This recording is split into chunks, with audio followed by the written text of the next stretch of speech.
Buonasera, benvenuti di nuovo a questa edizione extra del Salone del Libro 2020. Siamo felicissimi di avere con noi Donna Haraway, grande filosofa americana. Il suo pensiero negli anni ci ha coinvolto, ci ha anche capovolto, a dire la verità, molto spesso, perché ci ha fatto rivedere molti nostri pensieri. Questo da molto tempo, dal 1995, da quando uscì il manifesto Cyborg, fino allo scorso anno, quando è arrivato in Italia il suo ultimo lavoro, di cui parleremo, e devo dire che di questi tempi è particolarmente importante parlarne, è Chthulucene, per meglio dire Chthulucene, sopravvivere in un pianeta infetto. È stato pubblicato da Nero e l'ho tradotto Claudia Durastanti, che mi affianca in questa intervista.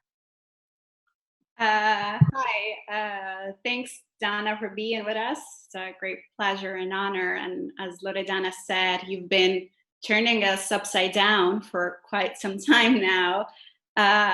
Of course, she mentioned a cyborg manifesto, but also last year I had the privilege to translate with Claudia Durastanti a Chthulucene and Staying with the Trouble. And I just wanted to say that a lot of Italian readers said that it was very comforting to read the book during the lockdown, but they meant comfort, and they wanted us to share this with you, not as a passive force, but as an active, reactive, positive reading. And so it happened to be one of the most popular read for the lockdown in Italy. Sì, io la prima cosa che vorrei chiedere a Donna Haraway è in che modo il pensiero dello Chthulucene, che è un pensiero tentacolare. Exactly. So, tentacular thinking. E può, se non impedire, frenare quello che siamo abituati a definire come il pensiero della catastrofe, che è quello che attraversiamo, ed è un pensiero che fotografa certamente, ma non riesce a risolvere, anzi rischia di peggiorare le cose. A me sono venuti in mente due personaggi di un racconto di fantascienza, sono gli eptapodi di Ted Chiang in Storia della tua vita, Flapper e Raspberry. E gli eptapodi hanno una scrittura semi-asiografica che si sviluppa come una ragnatela, quindi non ha verso, non ha direzione, non ha punteggiatura, e dunque non ha inizio e non ha fine. Dunque, come dice Chiang, già prima di tracciarlo, l'eptapode sapeva come si sarebbe sviluppato il resto della frase. Ecco, noi dobbiamo imparare, secondo lei, a sviluppare un pensiero che ci pone ai margini e non al centro, e ancora dobbiamo modificare anche il nostro lessico. Abbiamo bisogno di parole nuove. Penso all'esperimento linguistico che lei fa quando, solo per citare, dice umosità invece di umanità, oppure composisti invece di post-umanisti. Well, this is a very rich compost pile to think in, rather than a single kind of question, which of course is exactly right. So I'll think it with my familiar perched on my shoulder. Actually, notice that this little familiar, this has to do with the Chthulucene. This is a stuffed octopus from the Monterey Bay Aquarium. But unlike most toy octopuses, the eye is actually biologically sort of right. It's not a humanoid. It's not a round eye, familiar. Can you see it? There we go. Okay. It's an eye like the eye of an octopus. So that if you buy this little toy, you're not just buying a human projection, but you are at some level opening yourself to encounter what is not you. What is a being who lives in worlds not your own, that perhaps you are learning to somehow inhabit with this other being in a less destructive way. So I think of the Chthulucene, or the time of the earthly ones, the time space of the chthonic, not as something that's ancient and past and nothing but in the classics, but as the time of being an earthly being now with other earthly beings in an effort to live and die well with each other. So that human exceptionalism is out of the picture, but the specificities of human beings, our situated histories, our situated desires and needs are not out of the picture, but are in their kind of rich in Karen Barad's terms, intra-activity and interactivity with others, machines, other organisms, the built world, the world that is inherited, both in traditional terms, natural and cultural. So that I don't think as in a sort of directionless, oceanic, a semiotics of no meaning, but rather of situated and never simple, never single line meanings. So that if I think of spiders, I don't think of directionlessness, but rather what do actual spiders, and which spiders are we talking about here? And where are they living? And in what sorts of worlds are spiders and I brought into each other's presence? And is it destructively or somehow in some kind of way that's conducive to flourishing? Spiders are predators. I believe there's only one vegetarian spider that ever evolved on planet Earth. They are really exquisitely good at sensing and tracking and eating their prey. These are not directionless semiotic metaphors. These are actually existing beings who play an ecological role for themselves, but also for us. For example, the spiders in my house are really good flycatchers. And I do not knock down their webs from the corners of my room because I'm really happy with the fact that they will trap and catch flies. So I'm interested in this.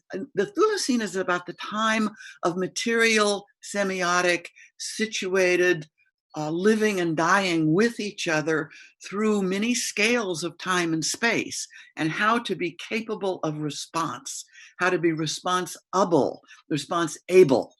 So the Chthulucene is not some metaphor, not some vague pseudo-Deleuzian metaphor for the, it's not. It's about being in and of the earth at all of it in its complexities, which includes for us certain kinds of linguistic and ethical complexities that are not the same as those an octopus might face.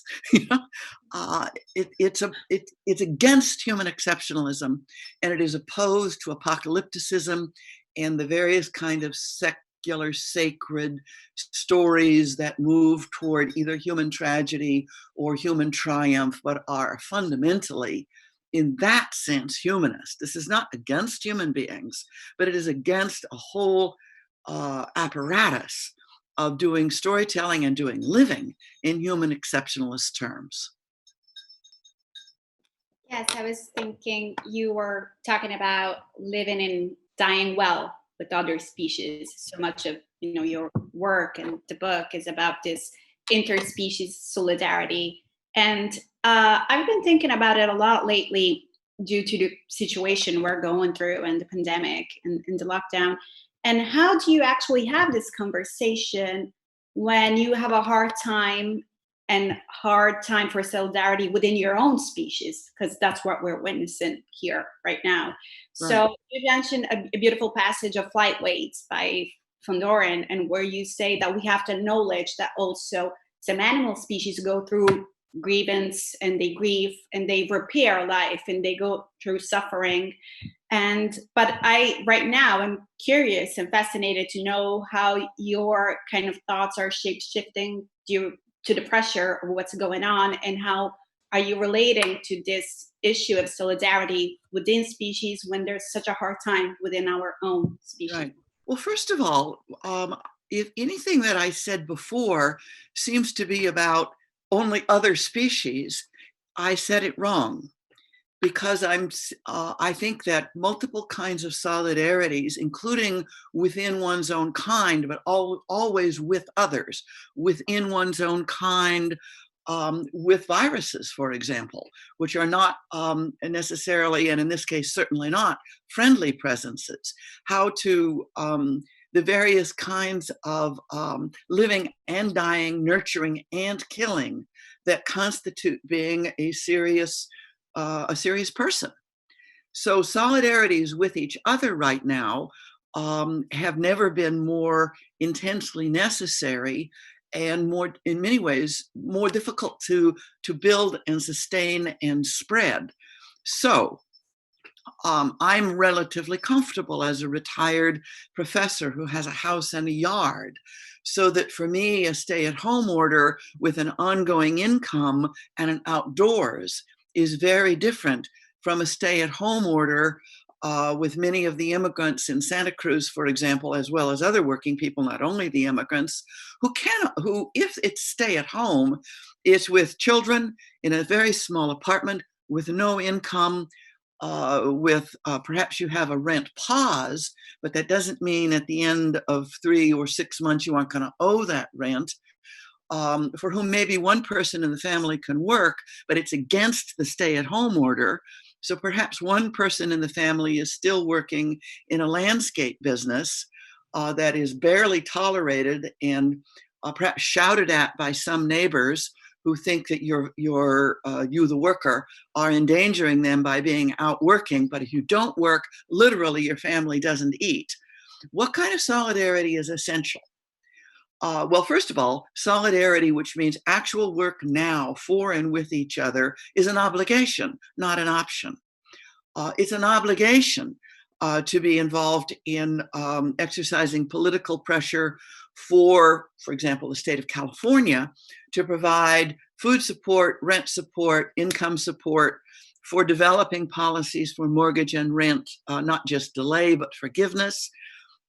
For addressing the question of agriculture, not just in the short term, but in the long term, perhaps actually shutting down forever the industrial animal slaughter and processing facilities with income support and legal status for the people who work there, so that the majority of the people working in animal processing plants, for example, in the United States, which have been major sites of disease outbreak, then spreading to the communities, the majority of the workers in these plants don't even have legal papers, even though they're regarded as essential workers. So the immigration solidarities now are more important, not less important, because of the pandemic.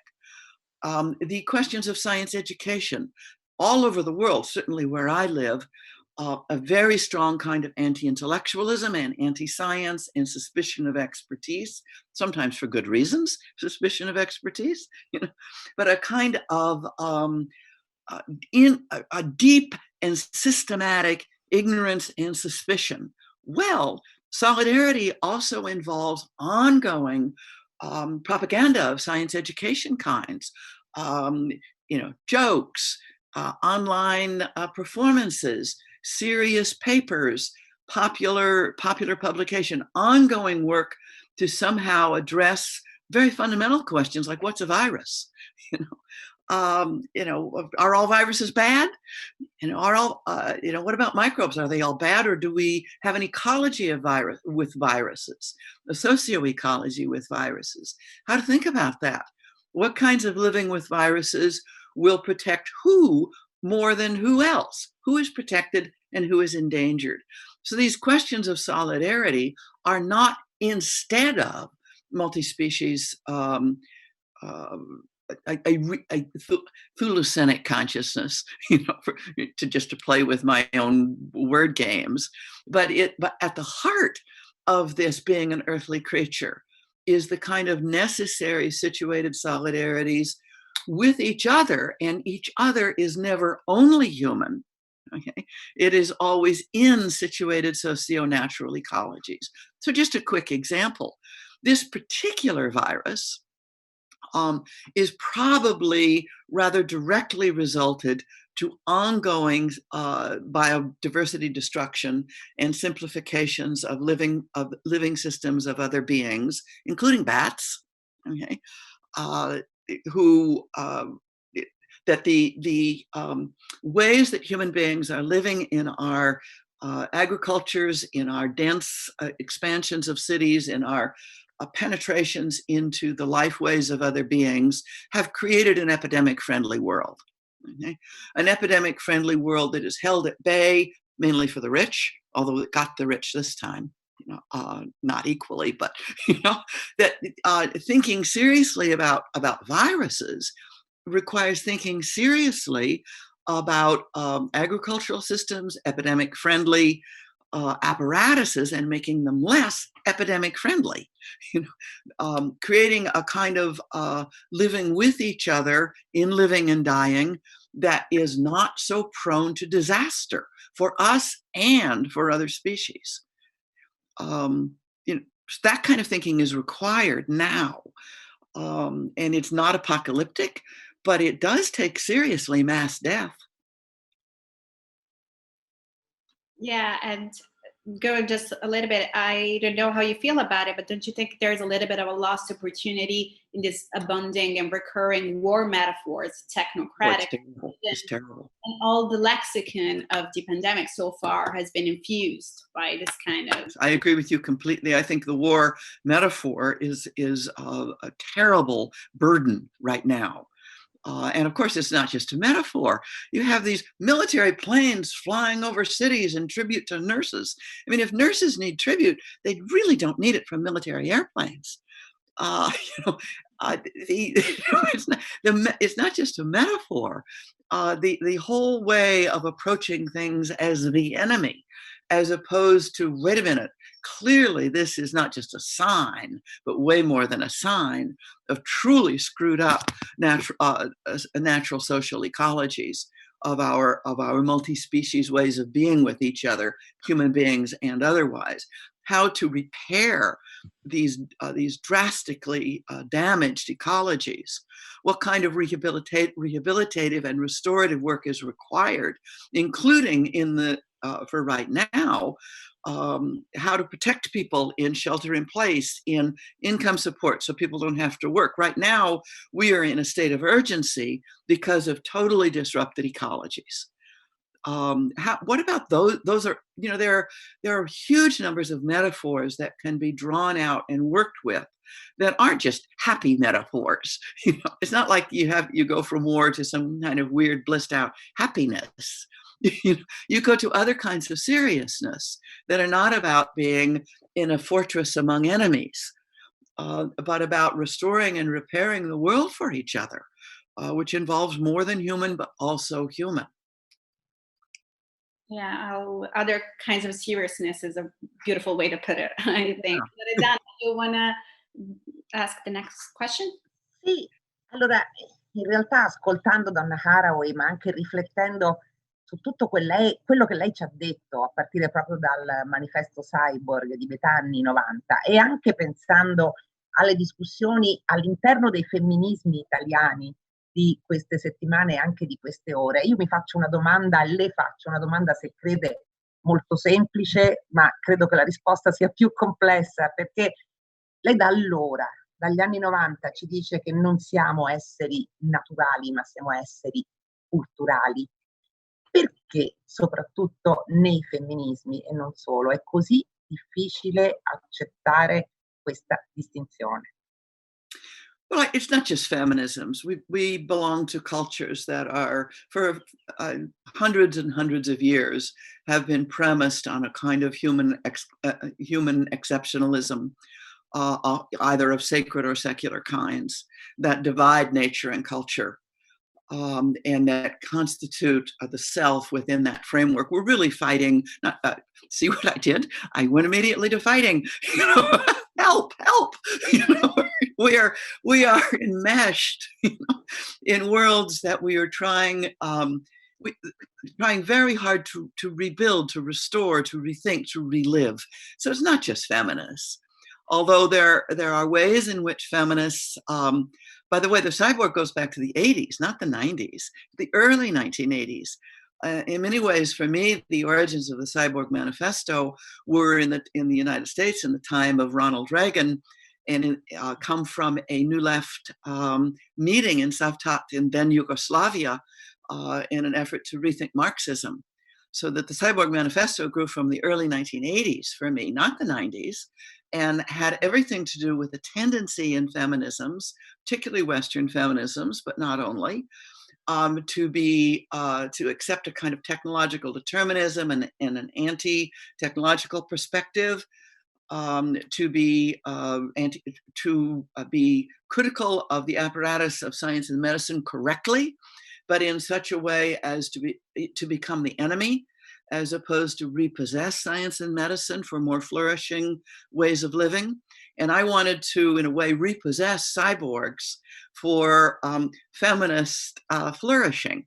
And that included taking gender and its apparatuses extremely seriously, but never as just natural or cultural, but something else for which we don't have words. So I did things like implode words and say natural cultural as one word that nobody can pronounce and say it real fast. So that the two sides implode into each other. So it's not really hybrid. It's not taking two things and mixing them. It's more a kind of implosion and a kind of surging of something else. It's still possible other worlds, which are actually already here and always have been. So it's not like we don't already live in deep worlds of solidarity and caring and the lust for justice and care. And serious skills, knowing how to do this, serious ways of living well with other species. It's everywhere if we just start looking, or not. And then looking, of course, is not always the right metaphor. A friend of mine, Katie King, used to say about everything that we need, there's already more than you think and less than we need. Okay, more than you think and less than there should be. If you think of practices of justice and care and vital solidarity out of the kind truly needed now, there's more here now than we thought and less than there should be. So it's our job to make these kinds of flourishing worlds larger, and the fascist and militarist and punitive worlds that are strong among us, to make them small, to shut them up, to diminish them, okay? While making the worlds that need to be larger and louder and bigger and more and healthier. And that's what cyborgs are about, as I tried to resignify them. And it's surely a feminist project, but not only a feminist project. I thought, since this is also an encounter between, Italian and American culture, in a way, there is a lag in between, your writing the Cyborg Manifesto and when it was available to Italian writers. So Right. when you're referring to Reagan, probably you're immersed in a completely different landscape culturally. So I think something happens specifically. But yes and no, because I'm actually referring to perhaps the decade of the consolidation and explosion of neoliberalism and its financial apparatuses. I'm thinking of the 80s as a decade that truly, a decade of defeat for post-World War II orders, including eventually in the Nordic countries with its social democratic apparatuses, even in Italy, the attack on labor unions. I'm thinking of 1980s labor activist feminists that I knew in Italy at the time. I think that the 80s were a critical decade of loss for a progressive left. Not comprehensive, but big. And that the Cyborg Manifesto was written out of that. So I don't think there's a lag, because during that very decade, I was informed by some of the Marxist feminist Italian left who were addressing labor struggles. I was informed similarly by Germans in that period. And we don't know about each other's movements well enough by any means. But I think there are some extraordinary differences too. For example, what is often disparaged by some of my European feminist friends as nothing but ecofeminism, as if ecofeminism were this retrograde, naturalistic, goddess-loving. If I were to be a religious person, I assure you I would be goddess-loving. Anyway, as if ecofeminism were this simplistic thing, and it never, ever was. It was always a really rich and complex movement. I think there are ways in which European feminists have found that hard to understand more than, say, people in my circles. I remember, by the way, giving a lecture in Florence, I think it was, and a group of feminists from Rome took the train to come to the lecture. And it was during the period of time when I was writing the Companion Species Manifesto and talking about dogs, right? And these Roman feminists loved the Cyborg Manifesto. That was serious Marxist feminist, hard thinking, so on and so forth. But I had completely disintegrated and gone off to this naturalist, blissed out, dog loving. Was I even still a feminist? There was nothing about dogs that feminists could possibly be interested. And they're very grumpy, very sophisticated. I was always extremely insecure around Roman feminists because they dressed much better than me. They looked really sophisticated. They could talk theory in a way I've never been able to do. I was scared to death of these Roman feminists who came and were really, really upset about this blissed out American, naturalistic, goddess loving, dog walking feminist. That's where so I'm exaggerating, but I'm only exaggerating a little, because there really was not just a culture, it wasn't a lag, it was more like a gap. We lived in the same time period, but there were really strong differences in style, in metaphor, in ways of thinking, and learning how to hear each other. I think in some rather serious way, we were afraid of each other. I know I was afraid of them. And I think they were defensive about me. And it's taken time and a certain sense of humor, right? To learn each other's feminisms without being judgmental.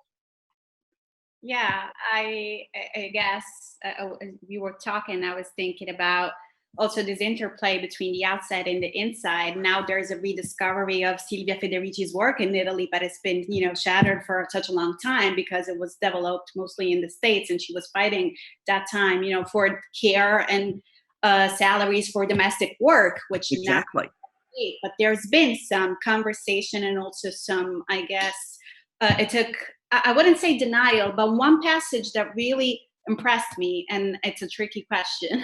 While I was translating, one of the mottos of the book is "Make kin, not babies." And how do you? What's your take? Maybe you partially answered on the relationship between feminism and eco-justice, because that's a tricky subject in the sense that you say some feminists have been denying the reality, the materialities of this great acceleration, and we're simply too much. There's too many of us.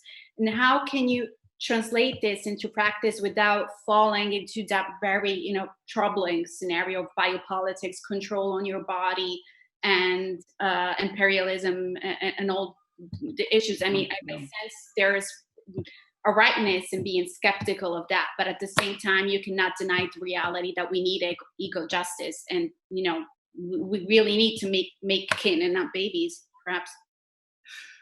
I take this question really seriously. I think it's maybe the hardest question that I've ever had to grapple with. And I don't think there's any easy answer. I'm going to grab a book, so I'm going to look away for a second.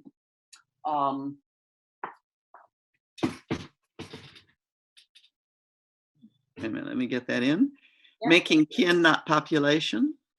Okay. This is a little book that I and feminist allies put together. Kim Tallbear, Ruha Benjamin, Adele Clark, Chiling Wu, and Michelle Murphy, because we were trying to address this really difficult question, and we don't all agree with each other in this little book. But it is a group of situated feminists committed to reproductive justice and care, who acknowledge the priority of women of color feminists, for example, Sister Song, who developed much of the thinking around reproductive justice, including the terminology. Our commitment to feminist reproductive justice and care is no nonsense on women's need for right to reproductive autonomy and sexual autonomy, that in the last instance, only a woman can make the decision about whether to have a child or not, refusing all coercive population control programs, recognizing the ongoing scandal of reproductive injustice of many kinds, including lousy housing, lousy education, terrible health care, racist attitudes, disparagement of children, the killing of young Black men, the ripping off of the children of immigrants at the border, all kinds of reproductive injustice, which remain an absolutely forefront, urgent feminist matter. Without dropping that, even for an instant, okay, how also at the same time to look at the question of human numbers in this, not in a Malthusian way, but so that if you're not doing this in a Malthusian way, one of the first things that impresses itself on a feminist thinker, people like us, is that the greatest reproductive burden on the earth actually comes from the sectors of population and the regions of the world that are rich. The greatest reproductive insults in the world come from the bringing of children into the world within wealthy consumerist frameworks, okay? And a kind of hyper-capitalist, hyper-consumerist reproductive permission, which may be fewer children, but which takes an intense toll on the earth, including an intense toll on the children of the less wealthy, and an intense toll on the biodiversity of the earth. For example, in mining, so as to produce the rare earth minerals, so as to produce the hyper-connected internet world, the supply chains that have labor implications for human beings, and also biodiversity implications for, let's say, oil palm production for its multiple products, the animal industrial industries, the feeding of the appetites of the wealthy world, and the building up of corporate and commercial apparatuses to increase meat eating, for example, as not just a symbol, but a practice of wealth, to develop global middle classes as ever more consumerist, so that even while actual birth rates go down, as they are going down just about everywhere, practices of destruction intensify. So these are all reproductive questions. At the same time, I think I put in this little book and in my other writing, when I was born in 1944, the global population was maybe somewhere around 2.5 billion. And when I die, because I'm a rich white woman with all kinds of privileges, unless the COVID virus gets me, okay, the population of the earth will probably be somewhere around 8.5 billion, maybe a little more than that. So that in one rich white woman's lifetime, the numbers of human beings on this earth have grown that much. That is not okay. What released those numbers? Well, in many ways, I think the same forces that released the hyper-exploitation, the so-called great acceleration, which is a term I use with care because it comes equipped with whole ideologies that are trouble. Okay, but in many ways, the great explosions of mining, of industrial agricultural, of genetic depletion, and of human numbers, this explosion of it all is part of post-World War II social and economic orders that I just a few minutes ago said took a certain kind of wrinkle in the 1980s with what we have called neoliberalism. These are all reproductive apparatuses premised on limitless growth, and then the appropriation of the product of that growth for some at the expense of others. So these are growth apparatuses, not just ideologies. And human beings have been in the vice grip of these explosive apparatuses in our numbers, as well as in other aspects. So that people have been ripped off of land and their own methods of community control of their own numbers. People's autonomy has been stripped away in all kinds of ways. So that I feel that the post-war world The human beings of the post-war world are the born ones, almost a science fictional group, the born ones, the ones born into these apparatuses that are premised on intensified growth and exploitation. So yes, I think there need to be fewer people. And I think over a period of a few hundred years, it took a few hundred years to get here. Over a period of a couple hundred years, with reproductive multi-species justice, including human as the means and not just the end at the end of the day, that reproductive justice and care must be the means, not just the ends. So taking care of housing, taking care of health, taking care of sexual safety, those are means of reproductive justice. Those are also means of I want to be in a pro-child world. Right now, I think I'm in a pro-natalist world, but an anti-child world. Okay. I want to be in a serious pro-child world. So I want people to be, including me, to be making kin so that babies are fewer and precious. And furthermore, all over the world, birth rates have fallen, are falling, except really in the hyper-exploited areas of the world where birth rates remain high and women's reproductive suffering remains intense. Make kin, not population, although it doesn't sound as good. Make kin, not babies is a great slogan, but it's maybe not necessarily quite the right politics because it can so easily become captured by racist and classist population control apparatuses.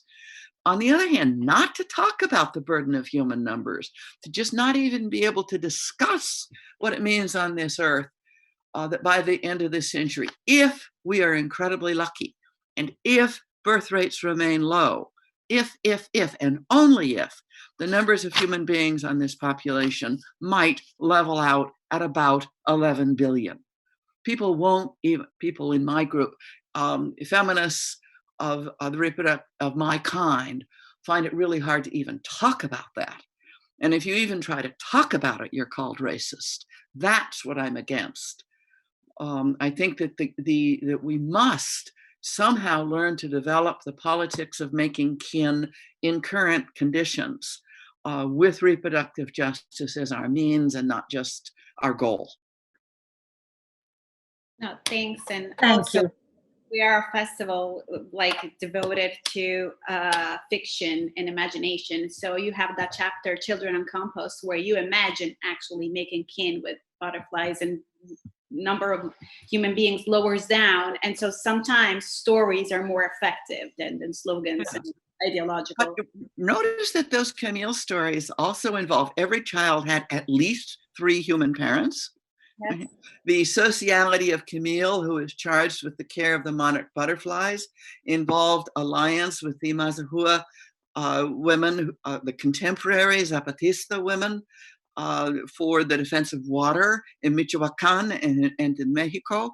The solidarities of those multi-species stories are, they are really about making kin outside of human exceptionalism, but not outside of human beings. But it was so. Thank you very much for your time. Thank you. Thank you. Thank you. Thanks a lot. It was fun.